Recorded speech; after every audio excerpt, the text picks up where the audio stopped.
Hello, I'm Fatma. And I'm Nicole. Welcome to our program on a special social issue, child abuse.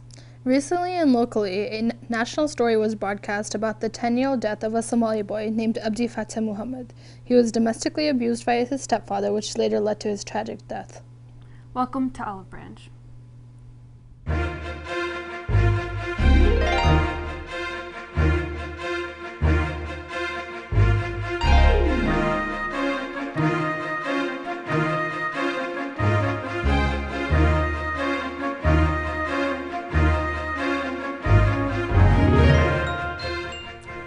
Now, we're not going to talk about the specifics of this case because it's an ongoing investigation, but we want to talk about this sometimes difficult discussion about child abuse because it's very vital for the community to know about this.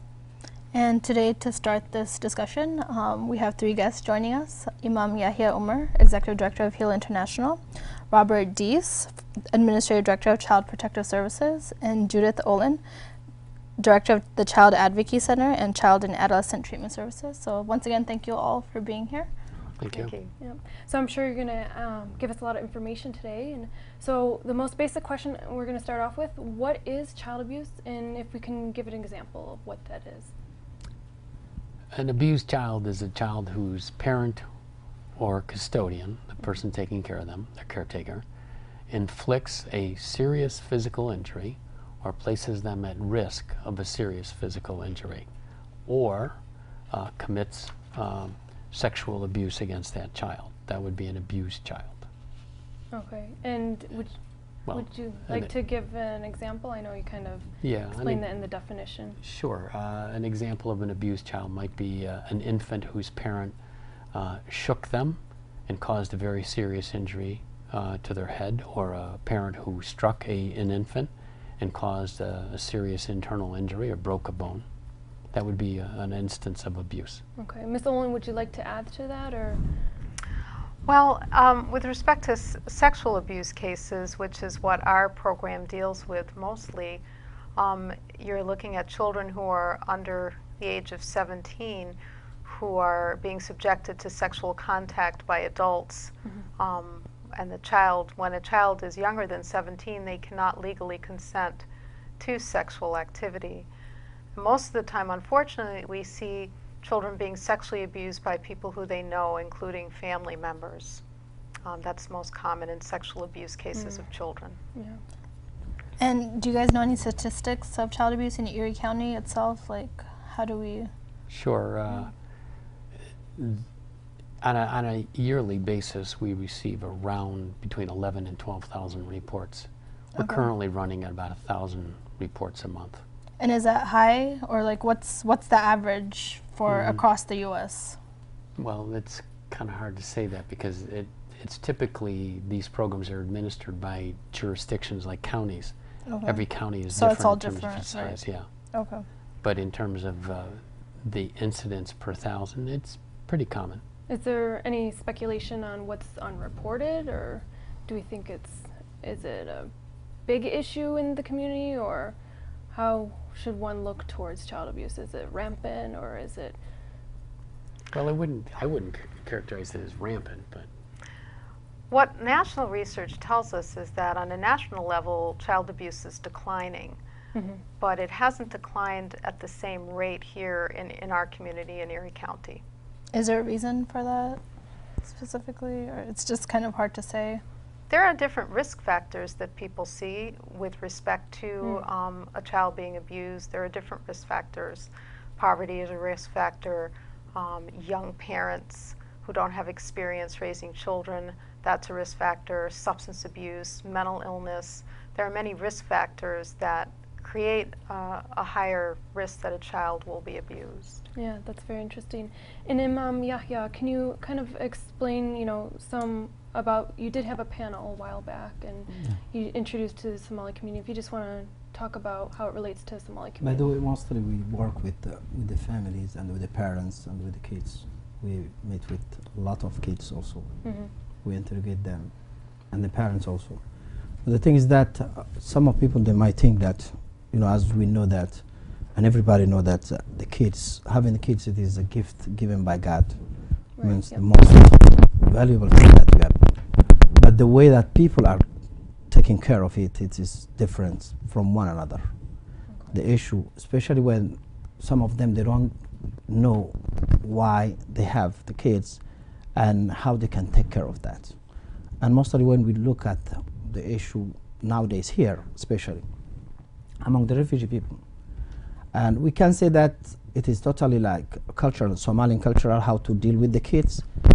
But the thing is that as long as they have been in the camp as a refugee, they have been, the family, the parents have been traumatized, and the kids also. And when they come here and they hear about everything here, they keep, you know, they bring the culture, their problem, and their, what they call, what happened to them.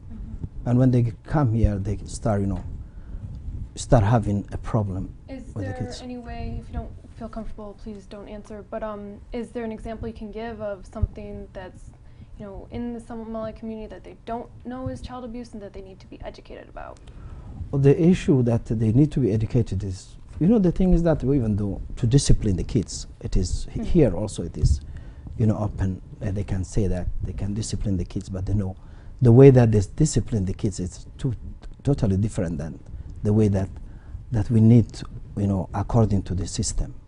Okay. That's what we are looking for, that we need to educate. So this is what we always keep, you know, try to teach the people, and then they have to go follow this kind of instructions that they have to. So what discipline methods do you guys teach? Oh, the method that we teach. By the way, we are not teaching by ourselves, but right. we always come like Bob and all those who are related with the issue. We have kind of, sometimes we have in the yearly, last year we did, and we try to bring those who are giving them, you know, the exam, how they can, you know, take care of the kids, how they can take that responsibility. And by the way, to help them also to give that education. This is how we educate them. Okay. Going back to, you know, the facts and definitions of child abuse, we did mention kind of an age with sexual abuse of children. You know, what is the definition of a child in regards? Any person under the age of 18. I should have said that right from the very beginning. No, that's okay. We take it for granted that people understand what a child is, but your point is well taken. It's a very, it's a legal term. And so what about those almost children, you know, they don't fit under the legal definition of a child, but they are still young adults and they may have encountered this abuse. What resources do they have? Well, a child can report, a young adult can report abuse as a child later on, and it can still be investigated at least by the criminal justice system. So just the fact that they didn't report it at the time that it happened doesn't mean that it can't be investigated at a subsequent point in time. Okay. Additionally, if there is abuse going on at that time, there are programs designed to provide protective services for adults. And at that point, they're regarded as an adult, and they would be provided the same protection as any other person. Okay.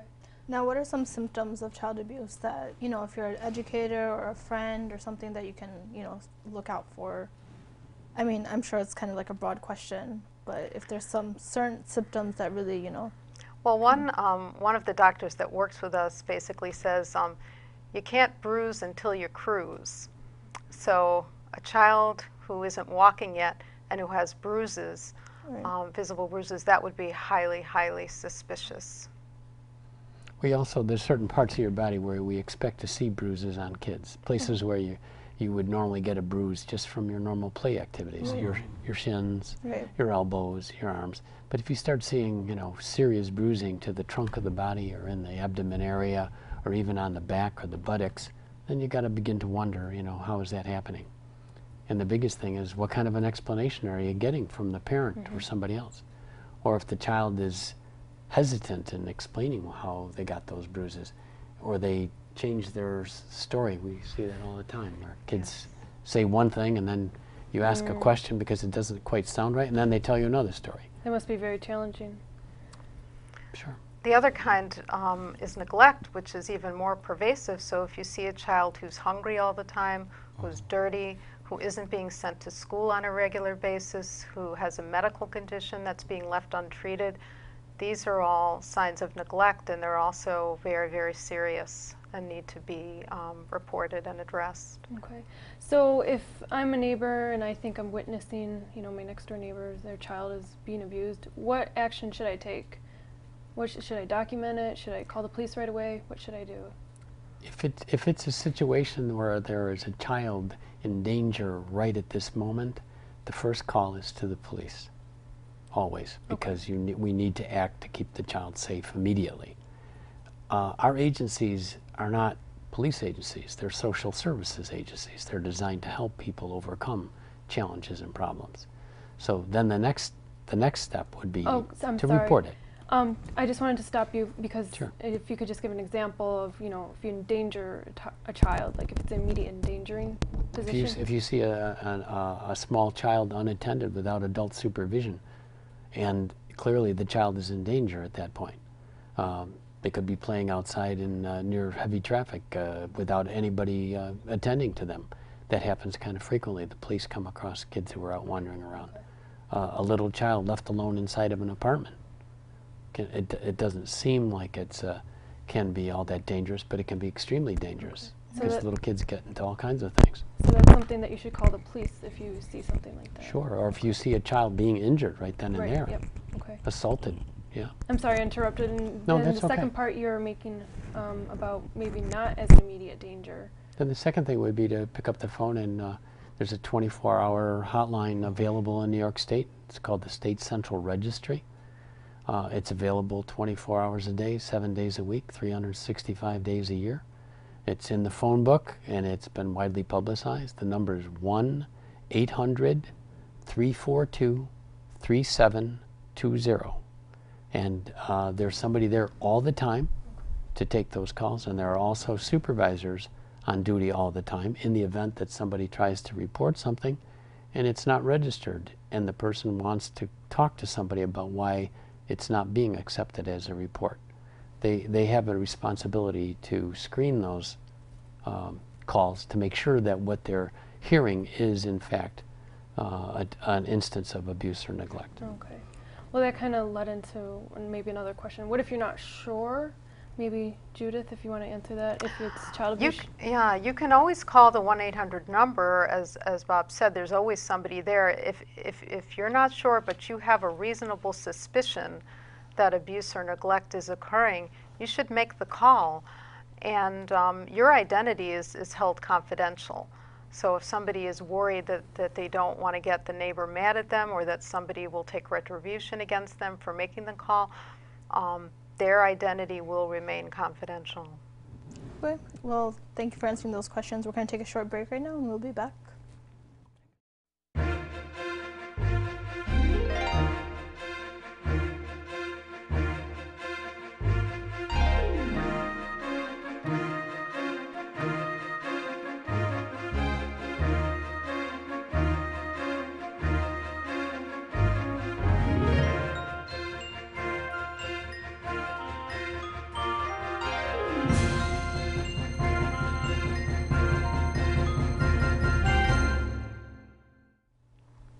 Welcome back to the show. As you saw earlier during the break, there was a slide on the television with a very important number. So please feel free to give that number a call as you feel necessary. And we're going to get right back into the discussion. So. Okay, Mr. Deisz, I was at a panel that you were at that Heal International had organized about child abuse.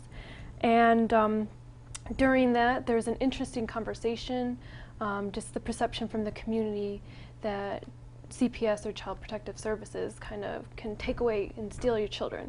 You know, I'm sure you've had to defend yourself many times and kind of had to explain what CPS is. If you can do that for our audience now. Sure. The message that we try to get out into the community is that although Child Protective Services is an agency that is charged with investigating instances of child abuse and neglect, the fact is our real mission is to try and help families keep their children safe, help their families stay together. The last thing in the world that we want to do is to take children away from their parents. Typically, what happens when we become involved with a family is we try to find out what the challenges are that are facing that family and what's led to the behavior that's brought us into their lives. And then our mission at that point is to try and help that family so that they can go on, address those challenges, and hopefully never have anything more to do with us. And their family will continue as the way it was before, only in a better way. Now that brings us to our next question. What services are available for children and families to get out of situations like these that can, assist them and help them? And, is there counseling services for parents and children, and, what kind of services are available? Well, our program, the Child Advocacy Center, we create a child-friendly response when an abuse, when something has happened to a child, and we bring in a whole host of professionals under one roof to minimize the trauma to the child. But it's very important for children to get mental health treatment if something has happened to them. Children can be very resilient, but they need to get the proper treatment. And at Child and Adolescent Treatment Services, we offer treatment to children and adolescents up to the age of 21. But to get out of a bad situation, if, for example, there's a domestic violence situation and then the child's caregiver is being abused, then there are a lot of resources in the community to assist the parent. We have the Family Justice Center in Erie County. We have crisis services that can always be called. We have Haven House, a battered women's shelter. And we sometimes see children who are witnessing domestic violence, and that there could also be child abuse going on in that same household. Going further on this, correct me if I'm wrong, and I hope I'm not repeating. When you mentioned about domestic violence, it brought to me, I was a social worker for a year, and we were taught that if a child witnesses their parent being abused, that is deemed child abuse. Is that correct? It would actually be more of a neglect. Oh, neglect. Okay. Because the child itself isn't being seriously injured, but there is certainly a degree of emotional trauma that the child is experiencing by witnessing their parents being abused. So yes, that would be appropriate to report, and we would get involved with that and try to provide some of those services. Some of those services you were inquiring about, there are many community agencies that provide services to help families. Catholic Charities, Gateway Longview, Berkshire Farms, Monsignor Carr. Many of these agencies have contracts with the county where we actually pay them to work with families when they've been identified, to help them improve their parenting or improve whatever the living situation is that's brought them into contact with our department. The former Joan A. Male Society is another one. It's now called the Family Help Center, I think. Yes. Right? They just changed their name. Buffalo Urban League. There are many throughout the community that are available to help folks in these situations. Ms. Olin, can you tell us what a mandated reporter is? And Sure. A mandated reporter is somebody who's legally mandated to make a hotline call of child abuse if they have reasonable suspicion that that's occurred. And there's a separate phone number that they use to report those cases. But it's also important to know that it can be anyone. Anyone can make a call if they have a suspicion of child abuse. But mandated reporters have a special duty. So you have your police officers, your school teachers, your pediatricians. If they have a suspicion, they're legally bound to make that call. can you give us the number again, just for those who are watching this in case they need that number? Yes, definitely. The hotline number is 1-800-342-3720. Okay. Now, if there's a child that's being abused and they're afraid to come out and tell anybody or say something, what kind of advice would you give them?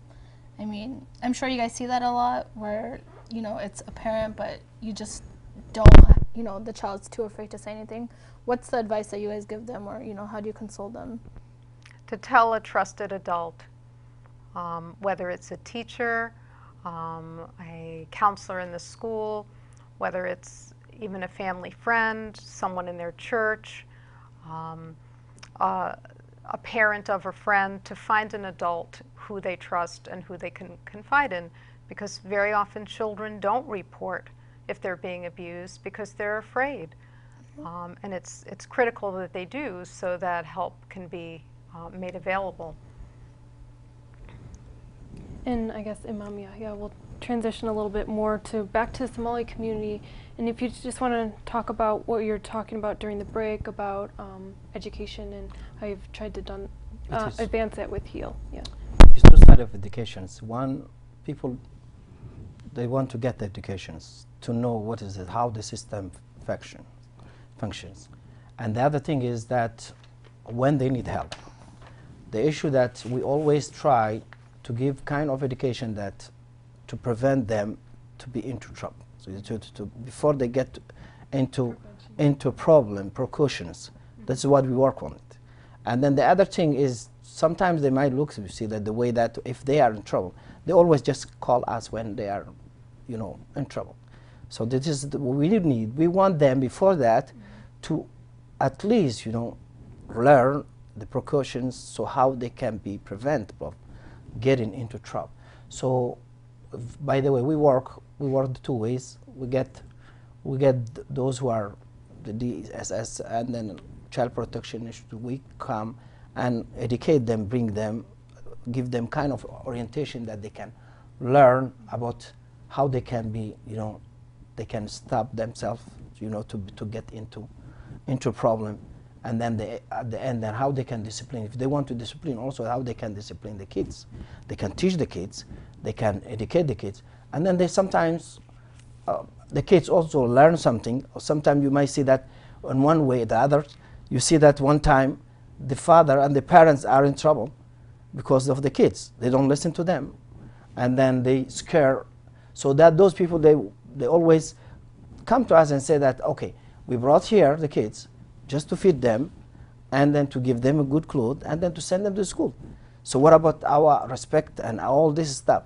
So we always try also give them also the kind of education that they have right to talk to them, they have right to discipline them the way that, according to, without beating them that much, means to get into aggressive. So the way that they can teach them, they can grant them to not, what they call, they are not going to give them to watch TV, or there's so many ways that they can discipline the kids too. No. All this need to be educated by that. So this kind of issue, this kind of education that we try to make it. And how can somebody find out about these educational programs?